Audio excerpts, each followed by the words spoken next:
NBC Nightly News with Tom Brokaw. Good evening. A major American scandal, an alliance between organized crime and the Teamsters Union, the nation's largest and most powerful labor organization.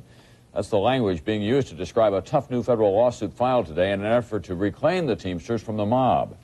As NBC's Mike Jensen reports now, this is a showdown between a tough prosecutor and a tough union. In response, the government suit was announced by U.S. Attorney Rudolph Giuliani. Organized crime has deprived union members of their rights through a pattern of racketeering that includes 20 murders, including at least 14 murders of dissidents, a number of shootings, bombings, beatings, a campaign of fear, bribes, extortion, and theft, and misuse of union funds. The suit names as defendants 26 alleged mafia members, among them the nation's top organized crime bosses: Anthony Fat Tony Salerno, Anthony Tony Ducks Corallo, and Carmine Jr. Persico. Also named as defendants, the 18 highest officials of the Teamsters. All 18 board members have committed mail fraud, that 7 members have committed acts of racketeering that include embezzlement, receipt of illegal labor and benefit fund payoffs, and bribery, and that 12 board members have aided and abetted wire fraud in connection with the mafia scheme to ensure the elections of the last 2 Teamster presidents.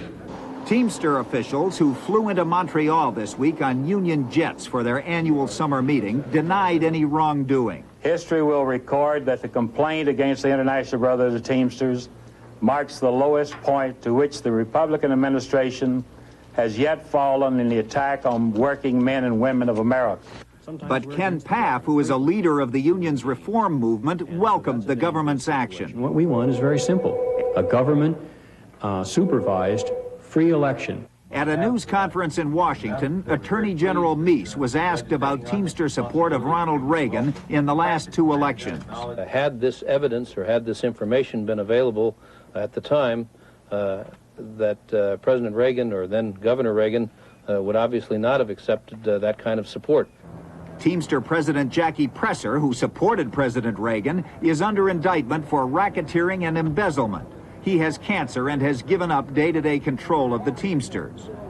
Presser was defended today by Senator Orrin Hatch. I have to say this, that Mr. Presser, regardless of what anybody else may think of him, has lived up to every promise that he made to me when I was chairman of the Labor and Human Resources Committee. The AFL-CIO, which kicked the Teamsters out in the 1950s and recently took them back, blasted the suit.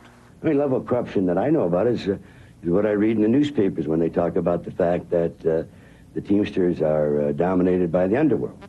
Those are allegations. There's no proof in that. At truck stops, Teamsters who supported their leaders stepped in front of the camera. Because I got 4 more years and I can retire, and I'm satisfied the way things are as far as I'm concerned. But most Teamsters who approved of the government suit did not want to be quoted.